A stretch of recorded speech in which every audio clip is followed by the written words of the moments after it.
एक बार की बात है। पहाड़ी के नीचे बसे एक छोटे से गांव में एक जवान लड़का रहता था। वह लड़का उस पूरे गांव में अपने आलस्य और काम चोरी के लिए प्रसिद्ध था। सभी गांववासी उसे आलसी कहकर ही पुकारते थे, क्योंकि वह पूरे दिन एक पेड़ के नीचे पड़ा रहता, झपकियां लेता और अपने भविष्य के बारे में अच्छे अच्छे सपने देखता।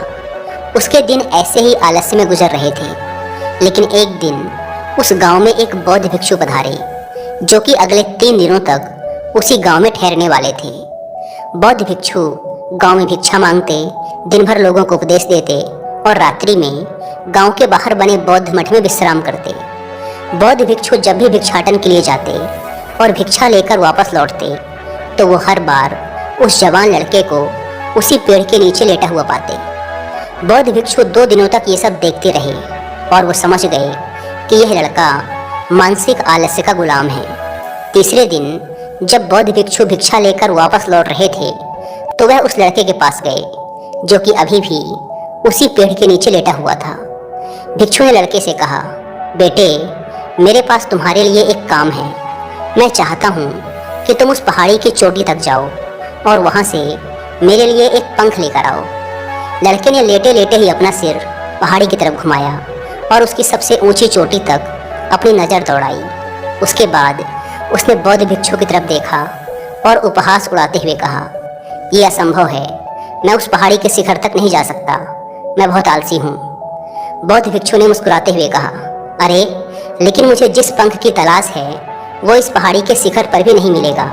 वो तो इस पहाड़ी के दूसरी तरफ एक गुफा के अंदर मिलेगा, जिसके लिए इस पहाड़ी के शिखर तक चढ़कर दूसरी तरफ नीचे उतरना होगा।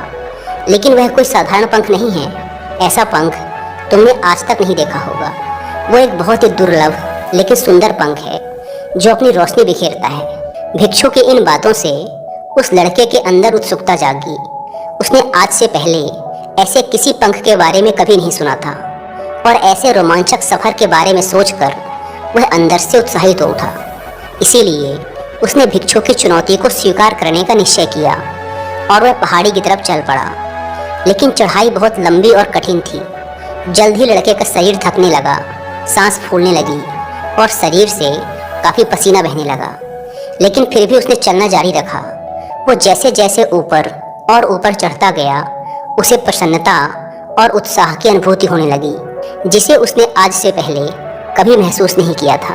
अंततः जब वह कड़ी मेहनत और लंबे प्रयास के बाद पहाड़ी के शिखर पर पहुंचा, तो वह पूरी तरह से थक चुका था। लेकिन वह बहुत खुश था। उसे अंदर से आत्मसंतुष्टि का एहसास हो रहा था। उसके चेहरे पर योद्धाओं जैसी मुस्कान थी, जैसे उसने कोई युद्ध जीत लिया हो। उसने पहाड़ी के शिखर से नीचे देखा। उसके सामने एक बहुत ही मनमोहक दृश्य था। उसने अपने अंदर एक उपलब्धि की भावना महसूस की, जो उसने आज से पहले कभी नहीं की थी। लेकिन असली चुनौती आगे थी।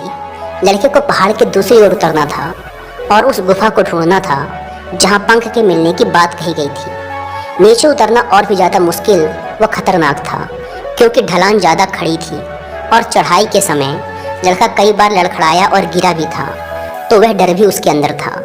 लेकिन भिक्षु को पंख लाकर देने के वादे की वजह से वह लगातार आगे बढ़ता रहा।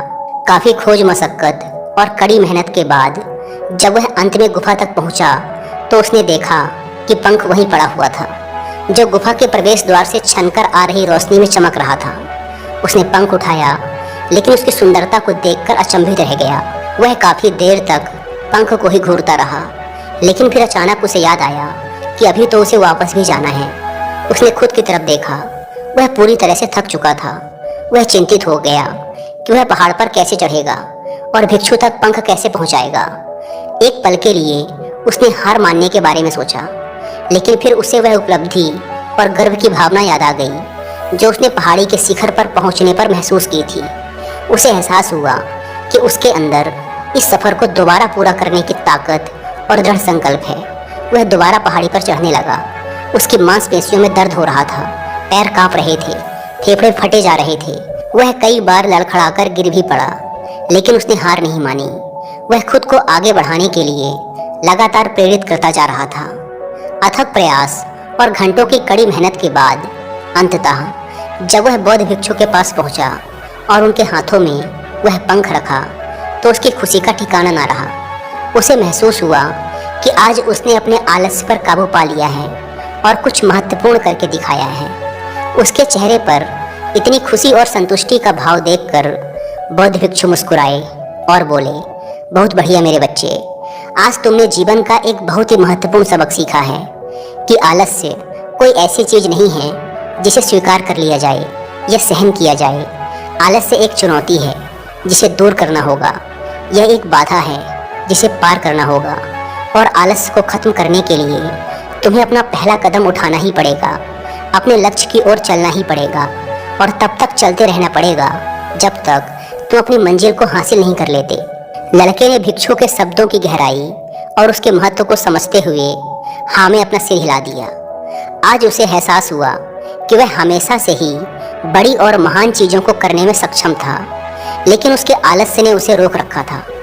अब वह जानता था कि उसके पास अपने रास्ते में आने वाली किसी भी बाधा को दूर करने की ताकत और दृढ़ संकल्प है। इसके बाद भिक्षु ने उस लड़के को आशीर्वाद दिया और उस गांव से चले गए। इस कहानी से सीखने वाली बात यह है कि जब हम असंभव लगने पर भी अपने लक्ष्य को प्राप्त करने के लिए खुद को आगे बढ़ाते हैं, तब हम अपने भीतर एक ऐसी ताकत और दृढ़ संकल्प की खोज करते हैं जिसके बारे में हम पहले कभी नहीं जानते थे। आलस्य पर काबू पाने के लिए हमें खुद को चुनौती देनी चाहिए और बड़े व महत्वाकांक्षी लक्ष्य बनाने चाहिए। फिर चाहे वो लक्ष्य कितने ही मुश्किल क्यों ना हो, हमें लगातार खुद को अपनी शारीरिक और मानसिक सीमाओं से परे ढकेलते रहना चाहिए और असफलताओं व बाधाओं का सामना करने पर भी अंदर से मजबूत बने रहना चाहिए। हमें अपने लिए एक नियम बनाकर और उस पर टिके रहकर अपने दैनिक आदतों और दिनचर्या में अनुशासन और निरंतरता भी विकसित करनी चाहिए। हम कुछ ऐसी अच्छी आदतें बना सकते हैं जो हमें मन न लगने पर भी ध्यान केंद्रित करने और क्रियाशील बने रहने में मदद करती हैं। एक और महत्वपूर्ण बात, आलस्य पर काबू पाने का मतलब विकास की मानसिकता विकसित करना है। इसका मतलब चुनौतियों और असफलताओं को विकास और सीखने के अवसरों के रूप में देखना, न कि हार मानने के कारणों के रूप में। विकास की मानसिकता को अपनाकर हम असफलता के बारे में अपनी सोच को नया रूप दे सकते हैं और इसका अपने सुधार व सीखने के लिए उपयोग कर सकते हैं। और अंत में हमें अपने आलस्य पर काबू पाने के लिए अपने आराम को छोड़कर जीवन की चुनौतियों और अवसरों को स्वीकार करना ही पड़ेगा।